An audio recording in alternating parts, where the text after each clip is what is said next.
Hello, ladies and gentlemen, and welcome to my series of three houses questions.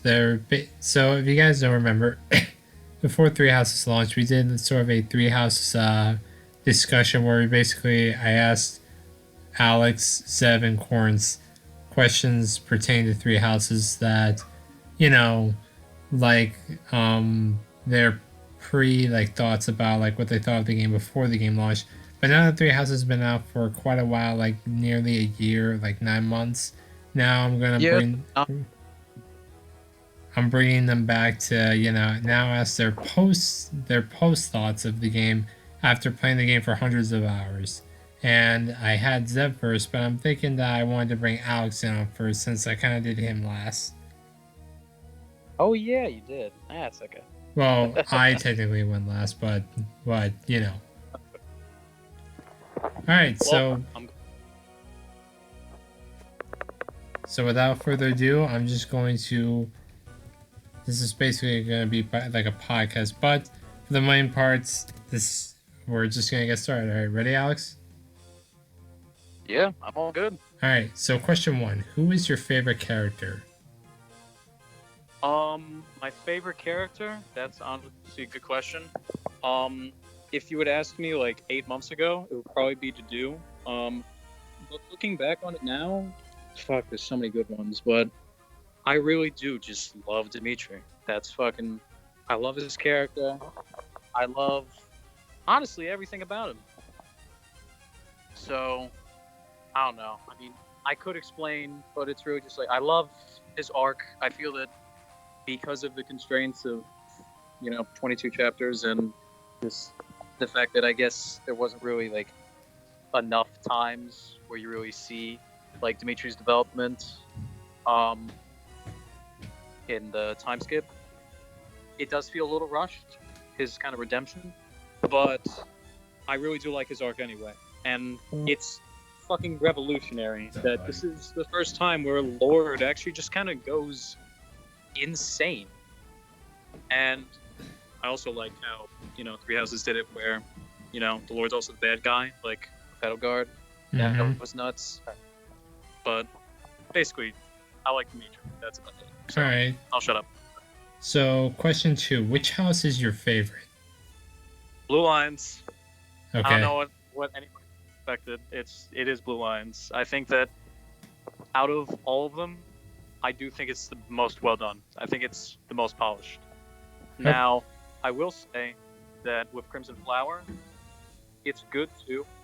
I think it might even have the potential to be better than Blue Lines, in my opinion, if it had more chapters, if the stuff was twisted, wasn't so rushed, and just if it felt like it wasn't more than just like a DLC side story, essentially, like a what if scenario, rather than like, what actually happens. Because the whole time, it's the third route that I did, and I did Blue Lines first, Golden Deer second. So by the time I get to Crimson Flower, it's like, wow, this is really what would have happened if I had sided with Belgard.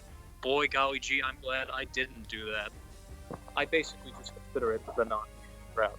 But that's, again, just because I played Lions and Golden Deer first. So everybody has their own opinions. But basically, TLDR, Blue Lines is my favorite. All right. So what is your favorite pre-time skip design? Ooh, pre-time skip. That's a good question, actually. I would have to say, if anything, I really like Mercedes's pre-time skip, just because, first of all, can we just say the floof? And second of all, just, I don't know, her design in general, just, I like it.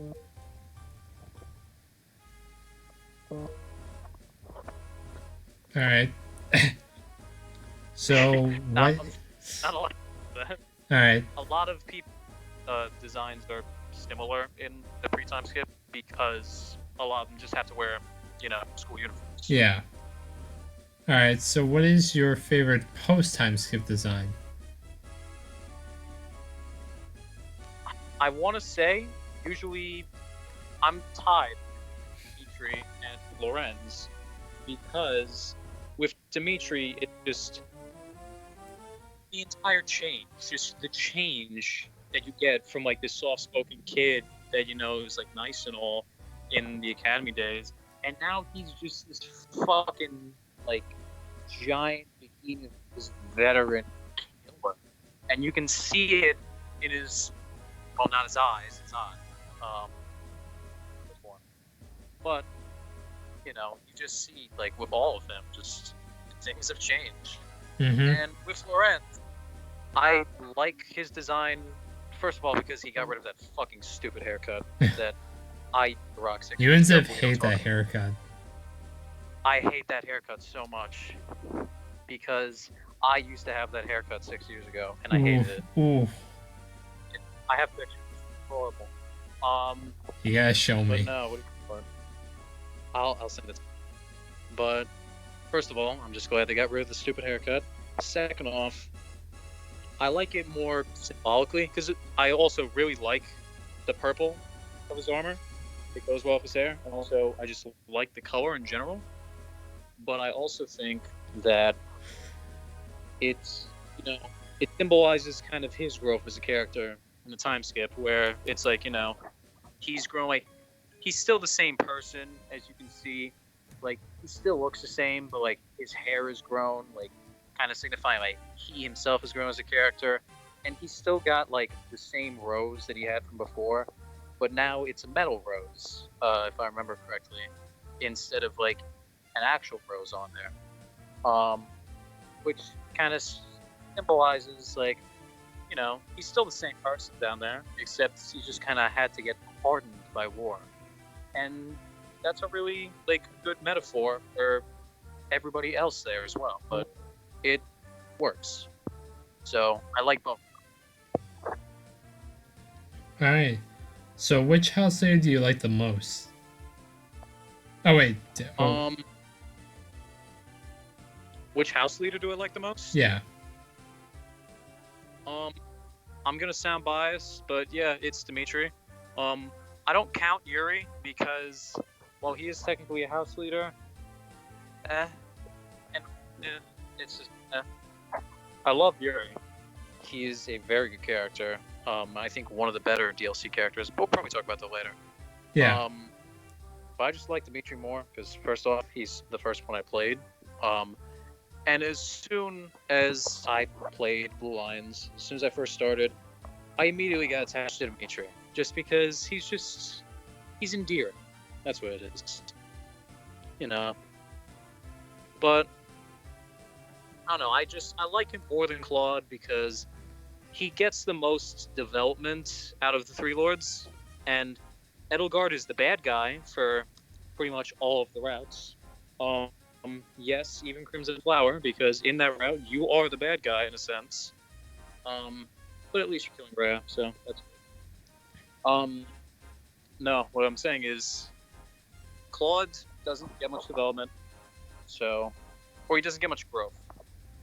He just kind of stays more or less a static character, like the whole game. And Edelgard also kind of remains static. It's just her motivations and her plot are revealed, so she's more open about it. But she is still the same character. Dimitri is kind of the only one that grows as a character and kind of falls and rises and shows movement, essentially. He's a dynamic character, and I like that. Alright. So what is your opinion on Byleth? Ooh, Byleth.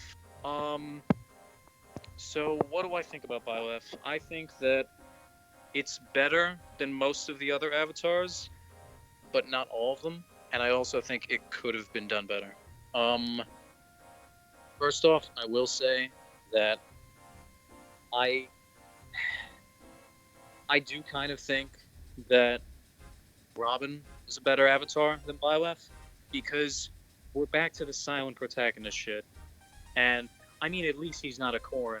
And God forbid if he were a Chris. But it's just I mean, if he's a silent protagonist, then that's fine, and it works. But he's not. He has dialogue lines. It's just it leads into the choose your path thing, like your decisions, like your choices matter. When in reality they don't, because all dialogue options really do in the game is, aside from picking between the Edelgard and Rhea route, is give you support points, lose you support points, and that's really it. That's all it does. So if you don't care about gaining a few every now and then, tough shit. But basically, to sum it up, I think Violet's okay because they don't make them that bad of a character. I like the kind of arc they go through, a little mini arc, where they're emotionless, they get more emotions. Geralt dies, they get even more emotions. They avenge Geralt, they get even more emotions, and they accuse Sophus, and you're kind of out on your own now. I don't like that Sophus is gone after chapter 10, and we never hear about her again. That stinks, but what are you gonna do? But besides that, I think Violet's okay. Not good, not great, but not terrible. Just okay. Okay. Alright, so now it's on to question number 7, which is what is your opinion of the new game plus feature in Three Houses? I think that it is a good feature because it's kind of like Three Houses normally is like the challenge itself, and it's like actually playing the game. Like you are playing the game just vanilla, just base. This is what the game has to offer here. And then when you have New Game Plus, even from like the very first time that you used it, like once you finish your first game and you load it, you're basically in the sandbox where it allows you to do more stuff and just allows you to customize more. Because basically, Three Houses, a decent amount of it is, can you get this stuff done in this certain amount of time? Like, can you get this weapon rank up to like this amount? Can you like train these guys up this much? It's a lot of it is about time. And New Game Plus basically starts you off way further ahead than you would in normal New Game. Now, do I think that New Game Plus is like just take away the challenge? Absolutely. The fact that you have like so many more things to just help you along the way, it is way less of a challenge than normal New Game. But do I also think that it's a good addition? Yes, because it allows people to experiment more and find out more features of the game they might not find in normal New Game. So overall, I think it helps people enjoy the game more. So that. Alright. So what chapter or map do you like the most? Ooh, that's a good one.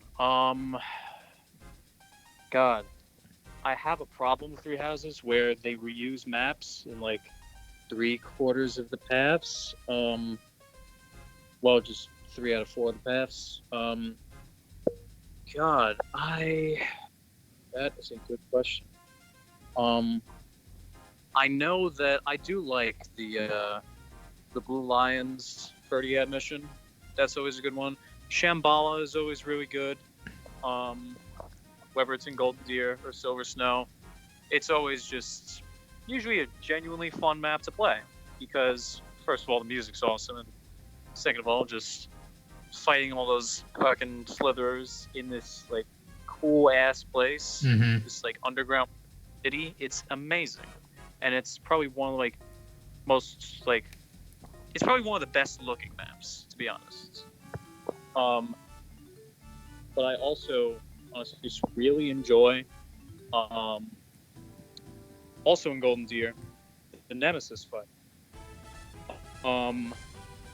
Just because, well, first of all, the music, but also I do like that it's got so much shit going on where it can be really chaotic, but at the same time, you know just about everything that's going to go on. There's like an ambush spawn or two on the far end of the map, and like a demonic beast or two. But for the most part, what you get is what you get, and that is good. That's also what I like about Shambhala. There aren't really any ambush spawns. It's really just you opening the door. So yeah, I guess Shambhala. All right. And have you beaten the game on Manning with that New Game Plus, and which house did you do it on? All right. So here's the problem. I'm gonna bitch for a second. Blue Lions, maddening, no New Game Plus. I'm doing that as we speak, and I only used the Blue Lions students and played instead of. I have exactly 12 people with Gilbert, but fuck Gilbert, so I have 11. I am on the final map. I have restarted 3 times. Every single time I die is to a crit. I have not died to a crit that is above 18%. The amount of times fucking Edelgard crit people on 3% hit crits and fucking like somewhere between 30 to 60% hits. It's not fair. But yes, I will beat this probably by the time this airs. Or if not, then like a day or two after. Okay. But no, at the moment, still not beaten. All right. 55 and counting. All right. So, what is your favorite DLC character? Yuri. It's really just Yuri. I love all of them. Balthus is amazing. I love his relic weapons. Those are really cool. Yuri's is stupid good. It has no reason to be in the game. It's so good for no reason at all. But I also I think it's like Constance that has Bolton. Right? Mm-hmm. I think she wins. I'm gonna split this up. Basically, best unit wise, I'm probably gonna say either Constance or Balthus, but best character wise, it's Yuri. That's my opinion. All right. Also, I like Yuri's design. I like his voice actor. He does a really good job, and I also just like the supports he has. He's a good sport with Bernadetta. Yeah, an actual good Bernadetta support. Yeah, I know. I think I do like a decent number of supports. But this is definitely one of the better ones. And it also shines light on what happened with the Gardener, who you hear about in the Dorothea and Bernadetta support, which I think goes up to B. Mm-hmm. And yeah, that Yuri was actually hired to kill Bernadetta, but he didn't, and her dad actually saved her. He actually did a good thing for once. So look at that, Fire Emblem Dad's doing something good. We're making progress. He's still an abusive asshole, but what are you gonna do? But regardless, I like Yuri the most. All right. So, what is your least favorite DLC character?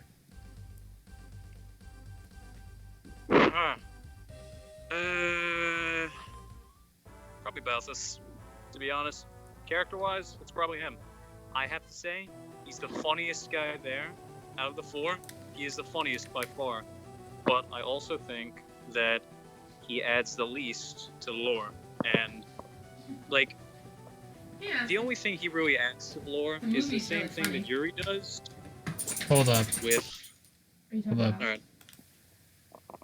Alright, ladies and gentlemen, we're back again. Sorry about that. Alright, where were we? You just finished answering question low. Who was your least favorite DLC character? Saying it was Balthus. Yeah. That's pretty much. He doesn't handle the lore as much as everybody else. That's about it. Okay. So who is your least favorite character overall? Cyril. I'm sorry. It's Cyril. He's a simp. That's his only quality. That is his only Lady Rhea. Personality trait. Yeah. It's really just that. Catherine has a similar problem, but at least she has other personality traits. Cyril really doesn't. His best support is his one with Lysithea, because for once in his goddamn life, he isn't talking about Rhea. He's just talking about his chores, and he actually has some goddamn growth. and just, just being a kid. That's good. God, it's his one good support. And it's also his only support, I believe. So yeah, that's good. Catherine is really close behind him though, because she is as much of a Rhea simp as he is. But honestly though, I don't know, I find her more entertaining. But maybe that's just me. Alright. Which house do you like the least? Oh. Which house or which path? House. House, okay. I'm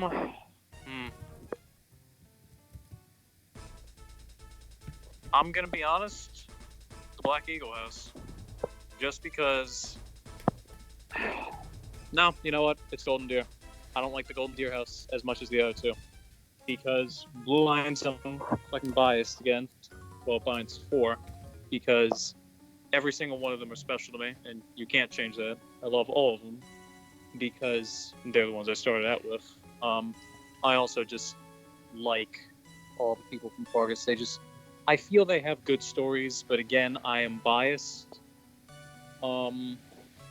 With Black Eagles, I think that I like a lot of the characters. A lot of them caught me by surprise. Like Linhardt, for instance. I enjoyed more than I thought I would, for him just being like someone who just takes naps and that's it. Like, is really apathetic.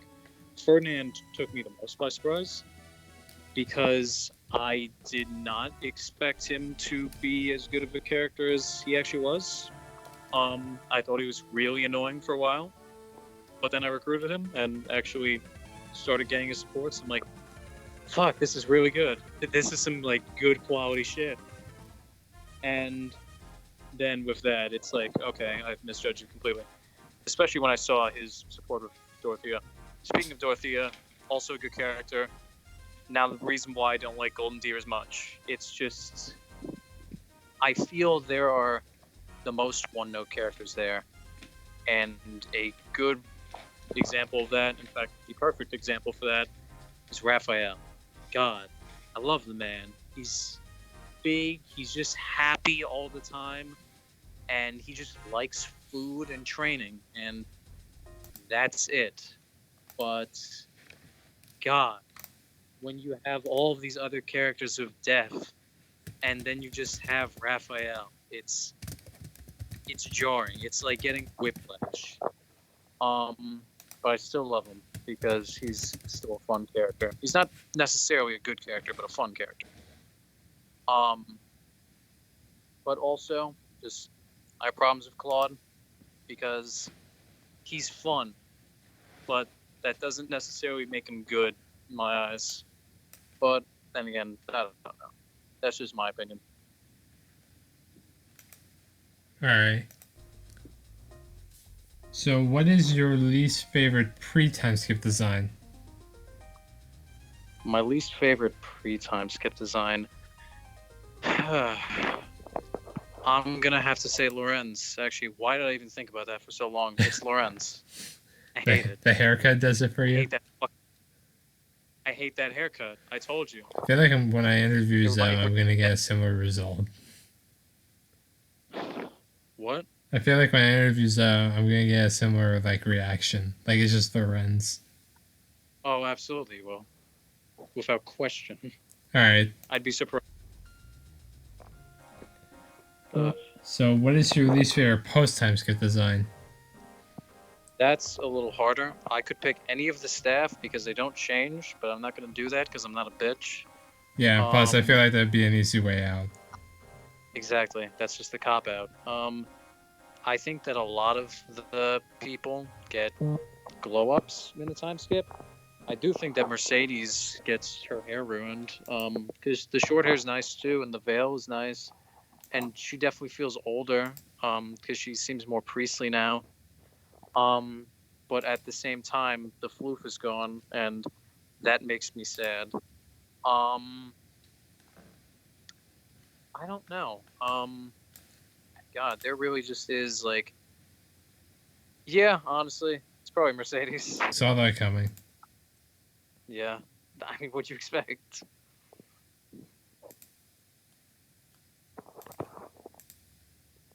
All right. So, which house do you hate the most? Which I feel like, why am I even asking this question? Do you mean the path or the house? House. Because you Which already asked house? about. Which house leader do you hate the most? Oh, which house leader? Yeah, it's Claude, and I don't hate him. That's the thing.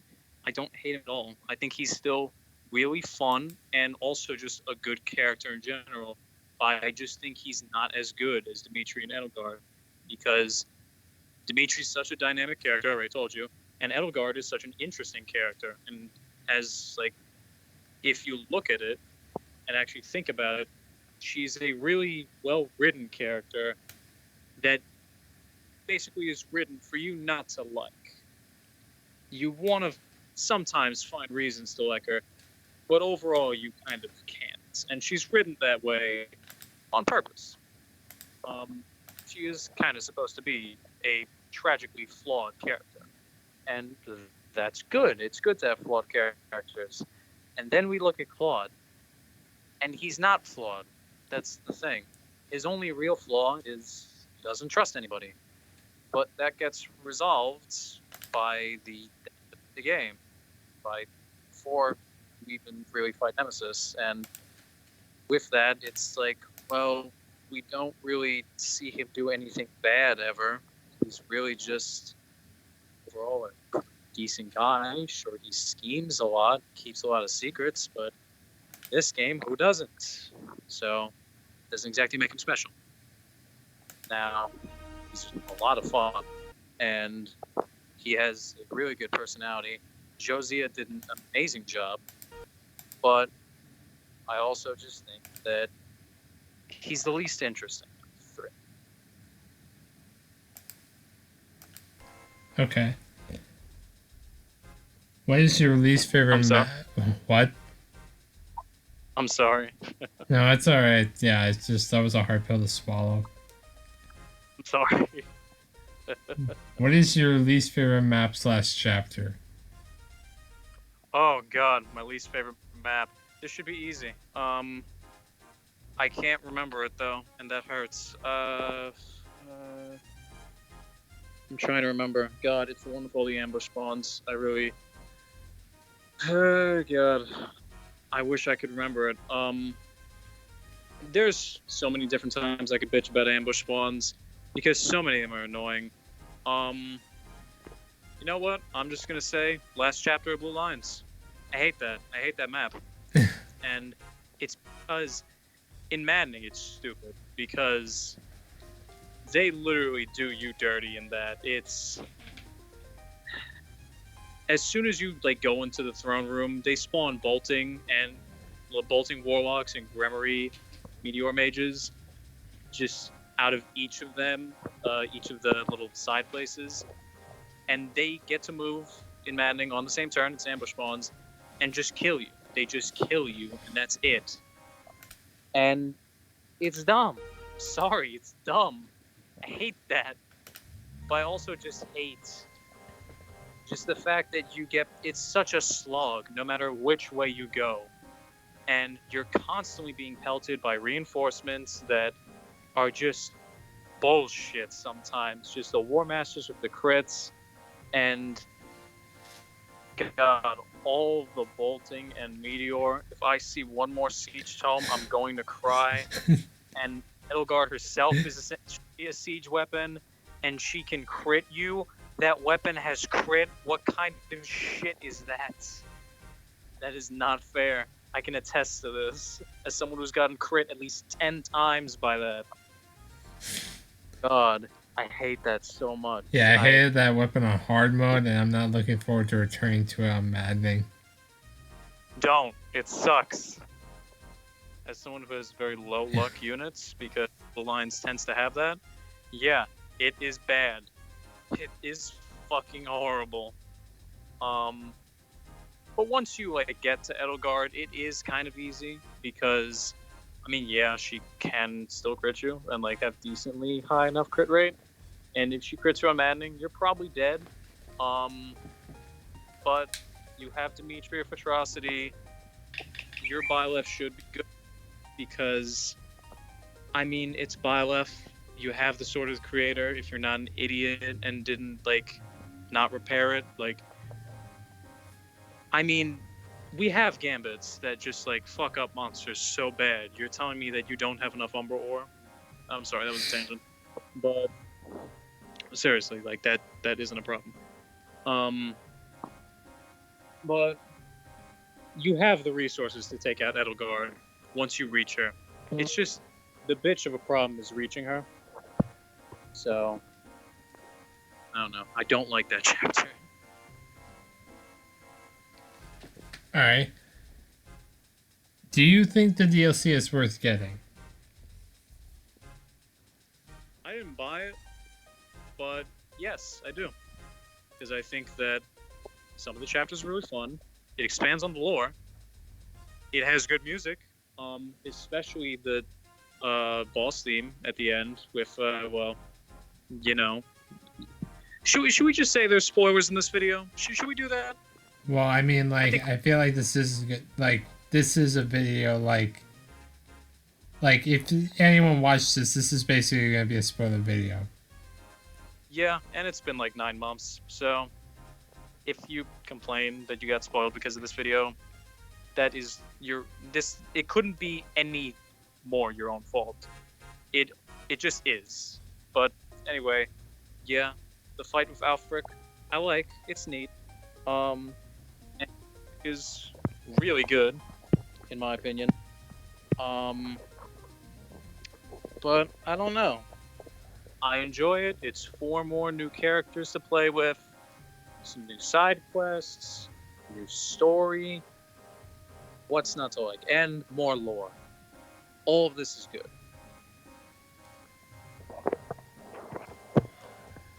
All right.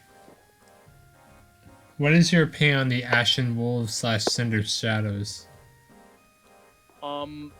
I pretty much just said it, but I'll make it quick. I like it. I think it's good. I think that it is worth playing. It is a good add-on to the story. I think that it helps the story in general. Okay. And is Three Houses worth $60 to you?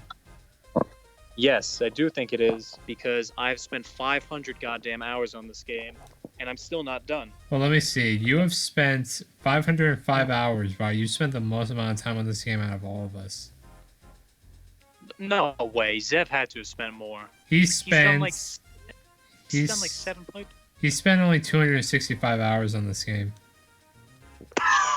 What? Cornus spends 240. Wow, I've done the least then. How have I like doubled everybody else? I don't know. Like I don't know. I'm looking at it on my Switch right now. That's so dumb. Oh god. I've only done slow as shit. Oh my god, I've only done 210. Wow, I'm the least out of everyone here. Apparently, I take it by a commanding lead, so that's something. Yeah. Oh my god. That is just stupid. But regardless, man, that's a flex and a half. God, do I think the Three Houses is worth $60? Yes, I do. Because it has so much content. Essentially, you will be entertained for somewhere between 200 hours or 500 hours. But seeing that games are sold for $60 that are only about like 30 hours of gameplay, or like 80 hours, the fact that like that is all in like one pass, and then you get 3 more and new difficulties and shit, and like side stories, there's so much to do if you're invested in the game. That's the thing. If you're not invested in the game and like you don't really want to play it, it is not worth $60. But then again, that's the same with any game. If you're not invested in it, don't play it. It is not worth the money. But I essentially think that yes, this is a game worth $60 if you want to play it. So yeah, go buy it.